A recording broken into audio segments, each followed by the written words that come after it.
Hey, what's going on, everybody? My name is Dalton Brown. I'm here for Sports Map Elite's Touch 'Em All show for today.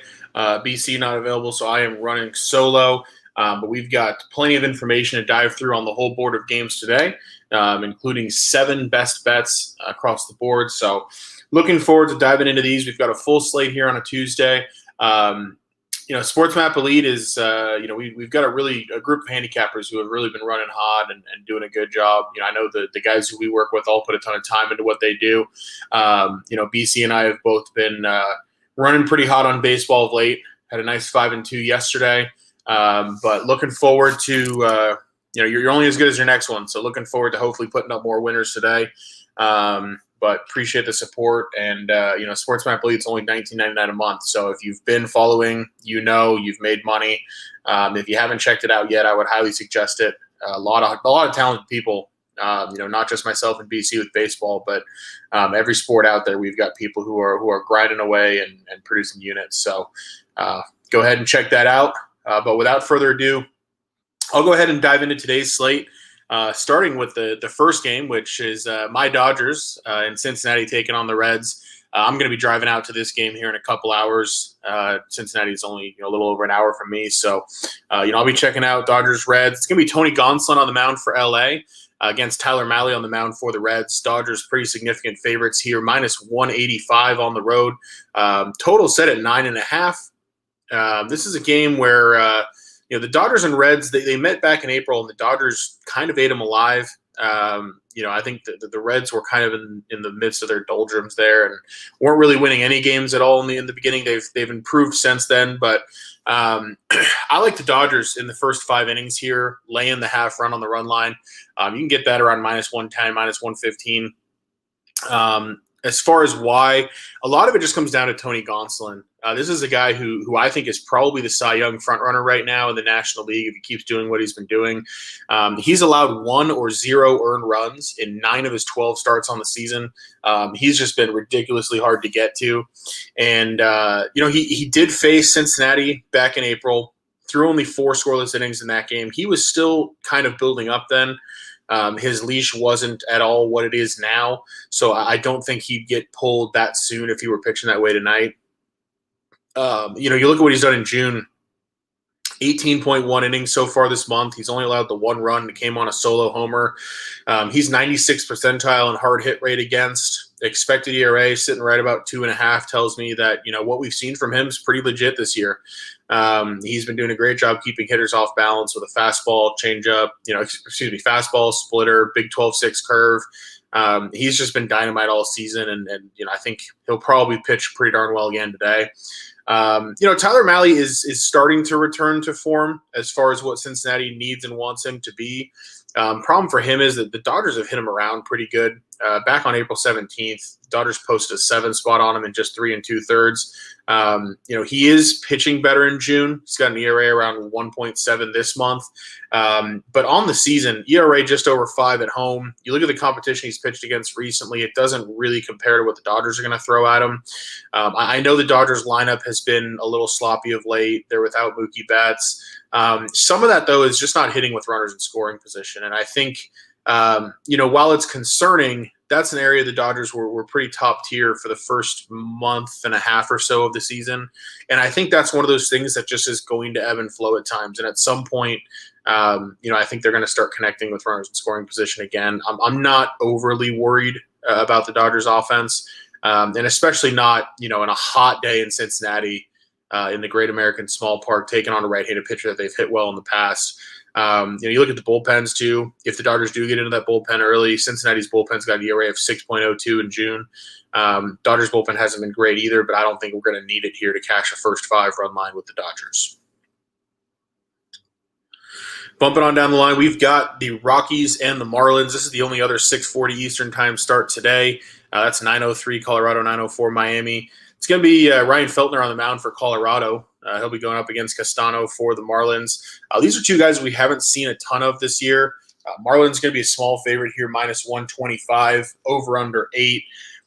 I don't have a whole lot on this one. We just don't have the sample sizes that we need to place a bet in good faith. Feltner did make his best start of his career against Miami back on May 30th. His results other than that have been kind of middle of the road. He seems like kind of a standard 4 or 5 starter that you'd see in the bigs. He does have pretty good K rate, pretty good walk rate, a little too much hard contact for me. His expected ERA around 3.7, reasonable. I think there's a good chance he's due for some positive regression. And I would not be surprised to see him pitch well against Miami, but not really something that I'm eager to invest in. Same thing on the other side with Castano. This is actually a guy who's thrown 10 2/3 innings this year, hasn't allowed a run for the Fish. He dominated Philadelphia his last time out, but he's also faced Philadelphia for 9 2/3 of the 10 2/3 innings he's faced this year. So, I don't know. There's just not a lot to go off of with either one of these guys. Colorado's bullpen's notoriously bad, but it's actually been a lot better than Miami's this month. 3.75 for Colorado, 6.35 for Miami. I think you can make an argument for Colorado as a dog, but I do think the Marlins overall are the better team. They're at home. Colorado just had to travel across the country. We know teams don't play well when they first travel away from Coors, so too many factors here that make it high variance for me. It's a pure stay away. Moving down the board, we've got 9:05 Cubs at 9:06 Pirates. Exciting times in Pittsburgh. They called up O'Neill Cruz finally yesterday, and gosh, he's pretty scary. Throwing 96.5 miles an hour across the infield, 4 RBIs, couple hits. Guy's 6'7", sprint speed faster than Trey Turner. That's a pretty fun addition for them, and that's a lineup that's really starting to click in Pittsburgh. You look at Jack Suwinski, that guy's been going off as a rookie, hitting a bunch of homers. And their starter today, Roansy Contreras, has been really good. I think a lot of people are going to look at the Cubs here as a plus 130 underdog, Pirates minus 150, and think that's a little weird and want to bet the Cubs as an underdog. I would advise against it. If I had to play this game, I'd probably look to Pittsburgh. They're riding a lot of momentum. They've been playing much better baseball than the Cubs for the past several weeks. Looking at Contreras, I think this is a case where his price is finally catching up to his ability. He's got a K per 9 of around 10. Obviously the ERA is right around 3. It's actually under 3 since he's moved into the rotation. He does allow a bit of an uncomfortable amount of hard contact, so I'm not super eager to invest in him as a favorite. But tons of swing and miss, really good stuff. His expected ERA is a little over 4, so like I said, there could be some negative regression coming his way. I'm just not sure this is the spot where that pops up.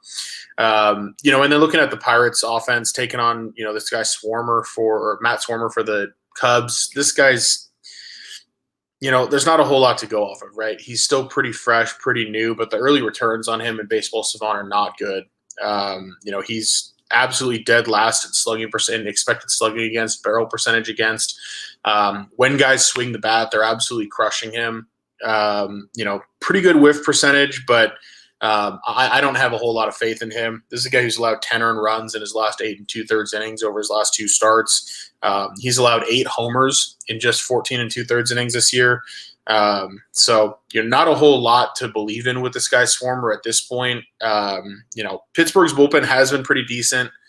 Cubs bullpen's been terrible. They're about 6.86 in the month of June out of their bullpen. So I think there are plenty of reasons for the Pirates to be as big of a favorite as they are, if not bigger. That being said, if it kind of gives you the heebie-jeebies to bet the Pirates at minus 150 or more, it should. I wouldn't suggest doing it. So it's a pure stay away for me, but I would warn against betting the Cubs as a potential public underdog there. Staying in the NL, we've got a 7:20 first pitch tonight, a 9:07 Giants, 9:08 Braves from Atlanta. Atlanta, they walked off the Giants last night, continuing what for them has been a pretty wild run of play. They're 16-2 in their last 18 games, still red hot. And their pitcher today, Spencer Strider, has been a big part of that. Atlanta's going to be a minus 160 favorite here. Giants plus 140 or so on the road, over under 9.5. Strider's been, just a godsend for Atlanta. This is a guy who they brought up to maybe be a number 5 starter. They had tried a few different guys in that spot between Bryce Elder, Kyle Muller, just some other guys who they kind of kept rolling out there. It wasn't going well for him. Strider's been phenomenal. ERA on the season at 2.45. And, if you watch him, the stuff plays. He goes out there, he's a confident kid, throws really hard. And I think the nice thing for him, right? I mean, you're looking at a guy with a 1.76 ERA and 3 June starts, but the Braves don't feel this need to push him beyond what he can do. The Braves bullpen in June has a 1.49 ERA. They've been completely lights out, and so they're pretty comfortable dipping into that pen in the 5th or 6th inning if they need to. And I think they're in a great run prevention spot here. The Giants offense hasn't been playing that well. They struggled again last night. So I don't see the Giants scoring more than a run or two. And I think DeSclafani is probably going to get lit up here. This is a guy who last year had a career season, but the advanced metrics never really bore that out. He was pretty fortunate to land where he did. And if you look at what he's done this year, he made 3 starts in April. ERA over 6, didn't look good at all. Now, 2 months off with an injury, coming back. This is not a soft landing spot for him. It's going to be a hot night in Atlanta. This is an offense that's hitting really well. I just don't think it's going to go well. To me, you're looking at – I like Atlanta quite a bit here on the run line. You can get them -1.5 at +110. I think you're getting the better starting pitcher. You're getting the better lineup. You're getting the better bullpen. All signs point to ATL. Heading on to Milwaukee here, we've got 909 St. Louis Cardinals at 910 Milwaukee Brewers. It's going to be Jack Flaherty on the mound for the Cardinals, taking on Chichi Gonzalez for the Brewers. Chichi Gonzalez recently moving on from Minnesota, where he had a short stop after pitching for Colorado. I think he made 2 total appearances for Minnesota, and he was horrible. ERA almost 8. Didn't look good in either one of his starts, allowed 7 earned runs in 7 innings. I don't know why we'd really expect much different here. This is the Cardinals offense that is pretty solid. Goldschmidt's been one of the best hitters in baseball this year.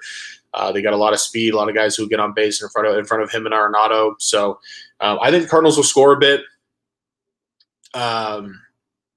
You look last night, the Cardinals were +105. Now they're up to -125, -130 in some spots. The only value I think to be had on them would have been last night, which I missed. I was waiting on a first 5 number, and by the time the first 5 number popped up, it was -145. If I had to play this game, I'd probably lay the run line in the first 5 innings with St. Louis. You can get that, pretty close to even money. Looking at Jack Flaherty, he made his first start of the season against Pittsburgh, was kind of shaky, only threw 3 innings. Pretty clearly he was on a pitch count there. He probably will be again tonight. So, I don't think he's going to go very deep. They'll probably be looking for 4, maybe 5 innings out of him. What keeps me off the Cardinals as a short favorite here, he doesn't have very good numbers against Milwaukee. 3-6 with a 4.96 in his career, especially at Miller Park. ERA almost 6 on the road in Milwaukee. And St. Louis's bullpen is 23rd in the majors in June with a 4.43 ERA. So there are some cautionary tales there with St. Louis that keep me off of them here. As much as I want to fade Chichi Gonzalez, I just am not seeing the value in doing so on this game. Moving on, we've got 9-1-1 Arizona Diamondbacks at 9-1-2 San Diego Padres. This is the last all-NL game of the day. Diamondbacks going to be a small underdog here, shown +120. Padres -130 at home. Low total 6.5 or 7, depending on where you look. Couple pitchers here with impressive resumes so far this season: Zach Gallen and Sean Manaea. Gallen on the bump for Arizona is, he's been one of my favorite guys to bet on the last couple of years. But I tweeted out during his last start that my friendship has ended with Zach Gallen. And I should have seen it coming. This is a guy who went to University of North Carolina. I'm a Duke guy. So, I knew eventually that he would stop winning me money, and he basically has. You look at his June ERA 4.91. He's allowed 10 runs, 8 of them earned in 14 innings this month. He was pretty encouraging his last start against Cincinnati. He threw 7 innings, just 2 earned runs, only 2 hits allowed in that game. But you look at what he's done in his career against San Diego. It hasn't been pretty, especially last year. They were a big problem for him. ERA of 5.17 and 15.2 innings. And this is a San Diego team that's 4th against right-handed pitching in WRC plus in the month of June. So they're really hitting righties well. And I think Gallen right now is a bit more gettable than he normally would be. And then you look at the flip side of it, Sean Manaea, 7 no-hit innings against Arizona back in the opening weekend. But he's been really up and down since then. The Cubs hit him pretty hard his last time out. He was good in his 2 starts before then. The problem for Manaea here is, like San Diego, Arizona has been crushing the ball in this platoon split. Diamondbacks in June have a 156 WRC plus against lefties. That's only good for, I think, 5th or 6th in baseball, but that's a ridiculous number. That's 56% better than average in that split. It makes sense. They've got tons of right-handed hitters, guys like Christian Walker, Carson Kelly, Jordan Luplow, Nick Ahmed. These are all righties who hit lefties a lot better than they do the other side. You look at Arizona's bullpen. It was okay last night in the game they were trailing, but they've been an abomination this month. So, look, to me, these are 2 starters who I think their overall season numbers look better than how they're performing right now. Arizona's bullpen is pretty combustible. So to me, a total at 6.5 doesn't make a whole lot of sense. I think that's a lot lower than it should be. I'd probably make it 7.5 or 8. I think you can play it over 7 if you're going to get plus money. But I prefer to play over 6.5 at -125. Lay a little bit of juice there, but I think these teams will get to 7 runs here tonight. I think that number is just a little too low. So give me the over. Diamondbacks, Padres, 6.5. First American League game we're going to touch on today, 9-1-3 Yankees at 9-1-4 Tampa Bay Rays. This is going to be Nasty Nestor Day again. Nestor Cortez taking the mound for the Yankees. He has made 2 of his last 4 starts against Tampa, so a bit of familiarity there, but he's been dominating them. 13 1/3, 2 earned runs over those 2 starts. I do think it's worth wondering if Tampa finally figures him out here. You look what they've been doing. They're 128 on WRC plus in the month of June against lefties. But 2 good bullpens here. Based on what I've seen from Nestor this year, the only team that I've really seen get to him a little bit was the White Sox, who get to every lefty. So until I see somebody else start to hit him, I'm going to keep backing him. I like New York here. First 5 innings on the run line, I think, is the way I'm going to go about it. That comes in at -113, laying the half run with them.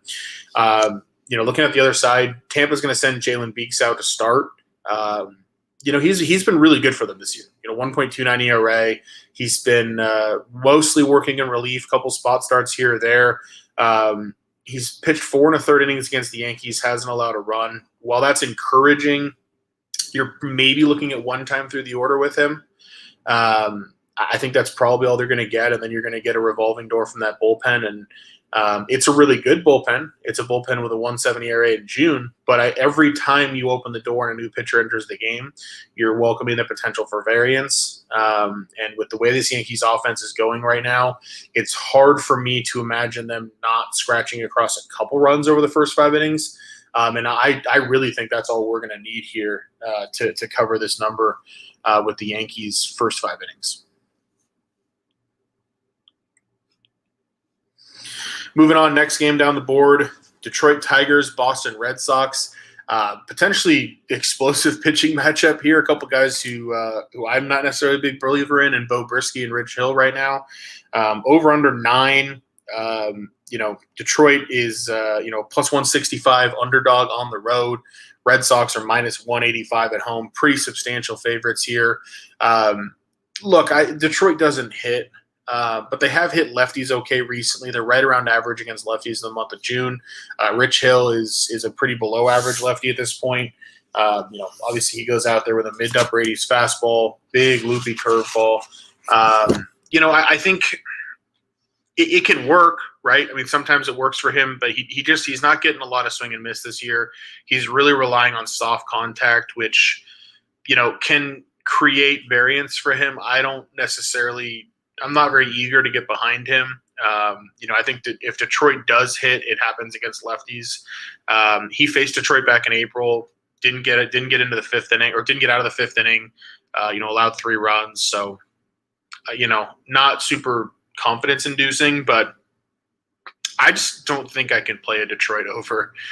They just don't hit the ball. Look at the other side with Bo Brisky. I think I would understand if some people are starting to think that Bo Brisky might be turning a quarter and might actually be good. He's allowed 2 earned runs in 18 and 2/3 in June, despite the fact that he's faced the Yankees and Blue Jays during that span. That's been terrible for my bankroll. This is a guy who I pretty freely have been fading of late. But a couple notes on him. His ERA is 2 runs higher on the road. So, rookie like him pitching at Fenway for the first time, I think the nerves will probably be there to some extent for him. I'm certainly not looking to back him. And when you look at his Baseball Savant page, it's still, the advanced stats say he's terrible. Walking too many batters. He's not striking anybody out. Tons of hard hit contact. So, he's still a guy that I'm looking to fade. I'm just not necessarily looking to back Rich Hill, especially where the number is now. I think Boston's up to about a -200 favorite. The run line is laying money as well. So, I'll give the Tigers a little bit of respect against lefties. Not enough to bet an over, but don't quite want to fade them either. This is going to be a stay away from me. Continuing in the American League, we've got the Cleveland Guardians 9-1-7 at 9-1-8 Minnesota Twins from Minneapolis at Target Field tonight. That's going to be Aaron Civale on the mound, getting back out there for Cleveland, taking on Joe Ryan, the rookie sensation for Minnesota. Twins pretty big favorites here, -175. And the Guardians are +155 on the road, over under 9. Bit of a starting pitching mismatch here. Aaron Civale's, he's a guy who's always had a very pedestrian pitch mix, and it's finally come back to bite him this year. He's been on the shelf for about a month. It's hard to know what his pitch limits might be. He did face Minnesota in May, allowed 6 earned runs in 4 1/3, got knocked out of the game. He just hasn't really been fooling anybody this year. He's been getting hit really hard. The thing with Cleveland, they're 15-4 in their last 19 games, and I got a chance to watch them quite a bit against the Dodgers this weekend. They've got a very specific style that they play, and they do it well.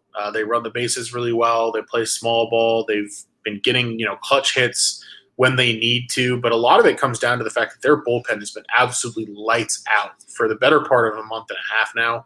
I think they're a team that, I think there's a lot of live betting value to be had in them. Let's say this game's 2-2 going into the 6th inning, and you can get Cleveland as a dog. I'd probably play that. I just can't get behind them on the full game.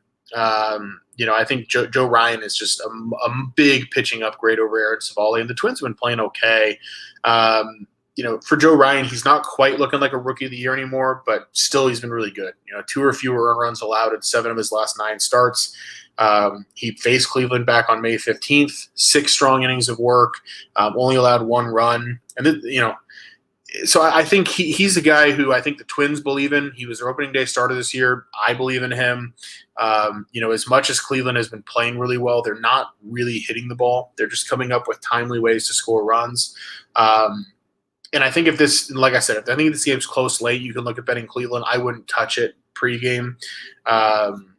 But, I get it, right? The Guardians they're a tempting dog. A couple other things to note here. They're only 3 games back of the Twins now. So they're right back in that division race.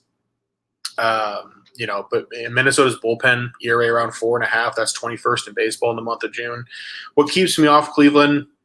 Twins, number 3 in MLB against righties, and they're facing Aaron Civale. So they could easily go up 7-0 in the first 4 innings, and then we're toast. So nothing there. Moving on to the next one, Blue Jays, White Sox. Really interesting pitching matchup between Kevin Gausman and Dylan Cease. Blue Jays going to be a small road favorite, -127. I'm showing the White Sox +117 at home, over under 9. This is the 9-1-9-9-2-0 game between the Blue Jays and White Sox. It was an offensive explosion for both teams last night. I bet Toronto, and Jose Barrios blew up again. Guy just can't do anything consistently this year. Looking at tonight, Dylan Cease, he's fascinating. In his last 4 starts, he has not allowed a single earned run, but he's allowed 10 unearned runs. And when you look deeper, this is about as not impressed as I can be in a guy who's made 4 straight starts without an earned run. He's allowed 15 hits and 15 walks over that 21 1/3 innings pitched. That's not horrible, but it's not a guy who's going out there and pitching scoreless performances. And if you look at what he did in the start before that run, 7 earned and 3 innings pitched. So overall, you're looking at 40 hits and walks combined in his last 24 innings, 17 runs allowed in his last 24 innings. So look, I'm not buying into what he's done recently. I think he's a perfectly fine pitcher, but he's not the ace he's looked like, and he's taken on a Toronto lineup here that absolutely has been crushing righties. I think they're number 2 in baseball in the month of June against right-handed pitching at WRC+. So, real tough landing spot for him here. And I would not be surprised to see Toronto cause him some problems. He's been walking way too many hitters. And if he sets the table for some of these Toronto bats, I could see that becoming problematic for him. Looking at Kevin Gausman, he has kind of a pedestrian contact profile in Baseball Savant. You could make an argument that he's got negative regression coming. But he does have a 99th percentile chase rate, and the White Sox are one of the least disciplined lineups in baseball. They chase pitches outside the zone at the second highest rate in the whole league, and they don't hit righties nearly the way they hit lefties. So, I'm not super confident in Gausman, but I think this actually could be a pretty good matchup for him. Looking at his June though, ERA of almost 7 over the last 3 starts, or last 4 starts. 17 runs have crossed over those 4 starts. So I don't really want to bet either one of these starting pitchers. The bullpen's ranked 22nd and 26th respectively. So I think these are 2 talented starters. So you expect to see a total maybe 7.5 or 8 at face value with them. We're looking at a total of 9 here. To me, that's already adjusted upward for how poorly these guys have been pitching and for the fact that the bullpens are both not great of late. So I wanted to bet an over here. I'm not getting a number where I feel comfortable doing it. No bet. Heading on out to Anaheim, they continue their series against the Royals, who they lost the opener to last night as the Angels continue to absolutely free fall. The lineup for the Angels is just not hitting. Tonight, they are taking on Jonathan Heasley. This is a guy who now has about 7 starts under his belt. You can actually start to look at some data from him and, glean some interesting nuggets. His results have been pretty steady. Too many walks, 20 walks over his 7 starts. But overall, the results have been pretty okay, right? He's got an ERA under 4. The big thing with him, I think he's due negative regression. He's got an expected ERA of around 5.5. Horrible contact profile, ton of hard hits against him. And he's not striking anybody out. So I think it's just a matter of time before he starts to see those numbers revert back the other direction for him. Problem is, I don't know if Anaheim's the team to do it. That team is not only not from Los Angeles, they're also not hitting right-handed pitching at all. They're 27th in baseball with a 79 WRC plus against righties this month. That's 21% worse than the average team. So I don't know. I don't know what we're going to get from Heasley. I wouldn't be surprised if he pitches okay. On the other side, Detmers, this is a guy who has been really up and down. You look at June alone, he threw 8 2/3 scoreless combined against the Yankees and Red Sox. That's pretty eye-opening. Then he went, on the long bus trip from Anaheim up to LA and got crushed by the Dodgers. So that's kind of been the story of his season. There are times where he'll go out there and throw a no-hitter. There are other times where he'll go out there and give up 5 runs in 3 innings. I don't really know what to make of him. His Savant page looks like that of a below-average starting pitcher in basically every category. Expected ERA on the season around 4.5. Kansas City has been a little bit above average against lefties in June. And Kansas City's bullpen's been a little better recently at 3.69 than it was in a stretch before then. So I can only look to the Royals here. I think maybe a first 5 run line might be interesting on them, but I don't really want to back either one of these teams, nor do I really want to have to follow this game. So Royals Angels is a game that's happening. Got 4 more games to run through here, starting with Mariners A's. That's going to be 9-2-3 Seattle Mariners, 9-2-4 Oakland Athletics. Marco Gonzalez on the mound for Seattle against James Kaprielian for the A's. Mariners moderate favorite here, -135, over under 8.5. Marco Gonzalez sporting that 3.41 ERA this year against Kaprielian 6.31. it would leave me, if I didn't know any better, looking at this line and saying, why is Seattle only minus 135? They're the better team. They have the better starting pitcher out there. Oakland is just not very good, blah, blah, blah. Look, every time Marco Gonzalez takes the mound, I talk about the fact that he's due negative regression.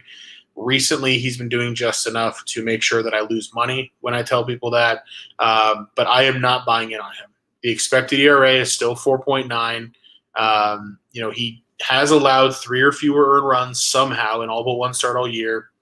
But the one team that got to him was the Oakland Athletics. They scored 5 runs on him, didn't get through the 4th inning.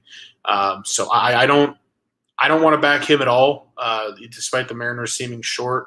But on the flip side, Kaprielian, 5 innings, 5 earned. The one time he faced Seattle this year, this is a guy who's been getting crushed all season. He's allowed 4 more earned runs in 4 of his last 5 starts. He's yet to complete 6 innings at any start this year. ERA at home 7.5. Bottom tier StatCast stats to back it all up. His Savant page is basically all blue. Seattle's crushed him 4 times in a row. He faced him 4 times last year, 1 so far this year. The last 4 have all been really poor for Kaprielian. You look at the bullpens. Oakland's pen, 6.15 ERA in June, absolutely awful. Seattle kind of middle of the road, sitting at 4.36.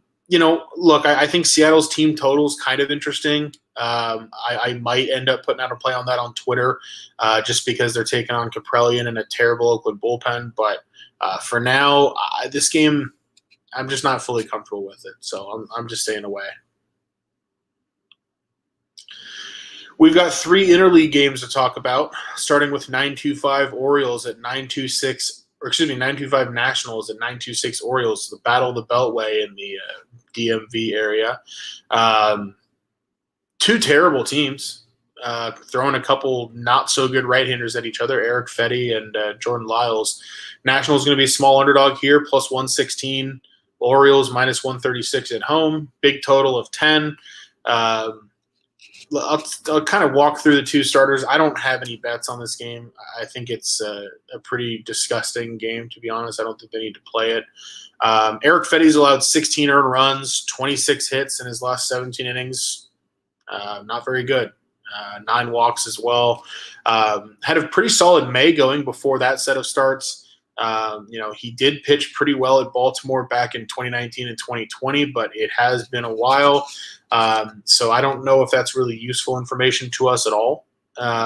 He doesn't really miss any bats, walks way too many hitters, below average contact profile. So expected ERA for him is right around 4.5, which is pretty much what we've seen from him.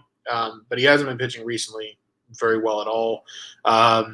Same thing for Jordan Lyles. This is a guy, outside of his walk rate, Baseball Savant makes him one of the worst pitchers in the game. 3 June starts for him. He's thrown 15 in the 3rd innings. He's allowed 15 runs, 14 of those earned. That's on 22 hits and 7 walks, so a whip close to 2. He's just not really fooling anybody, not getting enough outs. Both these offenses are a little below average against righties anyway, so, maybe one of them goes out there and puts out a good start. Your guess is as good as mine as to whose that would be. I think Baltimore being favored makes sense because of the bullpens. Baltimore's 2.88 bullpen ERA in the month of June. Washington looking at 4.91. So, by that logic, if I'm looking for value, the only place I think you might find it would be on the Nationals as an underdog in the first 5 innings. But I think you're playing roulette if you bet this game. I don't know what these 2 starters are going to do. These are 2 bad teams. I would just stay away from it.